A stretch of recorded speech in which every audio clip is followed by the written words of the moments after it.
मौलाना जलालुद्दीन रूमी फरमाते हैं, खुशी उस इंसान के दिल में पैदा होती है जो अपनी सोच को पाक और अपने दिल को शुक्र से भर लेता है।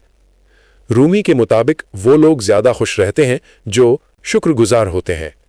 वो हर हाल में अल्लाह की नेमतों को याद रखते हैं, इसलिए उनके दिल में सुकून रहता है। नंबर 2, दिल में कीना नहीं रखते। वो लोगों की गलतियों को माफ कर देते हैं और अपने दिल को बोझ से आज़ाद रखते हैं। नंबर 3, अल्लाह पर भरोसा करते हैं। उन्हें यकीन होता है कि जो भी हो रहा है इसमें अल्लाह की कोई हिकमत ज़रूर है। नंबर 4, सादगी से जीते हैं। वो ख्वाहिशात के गुलाम नहीं बनते, इसलिए उनकी ज़िंदगी में सुकून ज़्यादा होता है। हकीकी खुशी दौलत या हालात से नहीं, बल्कि दिल के सुकून, शुक्र और अल्लाह पर यकीन से मिलती है। इंसान की कुछ आदतें ऐसी होती हैं जो उसे आहिस्ता आहिस्ता नाकामी की तरफ ले जाती हैं। पहली आदत, काम को टालते रहना। जो लोग हर काम कल पर छोड़ देते हैं वो कभी आगे नहीं बढ़ पाते। दूसरी आदत, बहाने बनाना।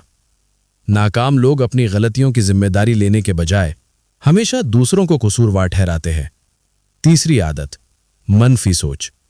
जो शख्स हर चीज में सिर्फ मुश्किल देखता है वो कामयाबी के रास्ते खुद बंद कर लेता है।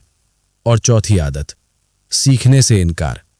जो इंसान नई बातें सीखना छोड़ देता है उसकी तरक्की भी रुक जाती है। याद रखें, आदतें बदल जाएं तो जिंदगी भी बदल जाती है। लेकिन मौलाना जलालुद्दीन रूमी फरमाते हैं कि जब इंसान दुनिया को आखिरत पर तरजीह देने लगे तो यही चीज उसके लिए सरासर खसारा बन जाती है।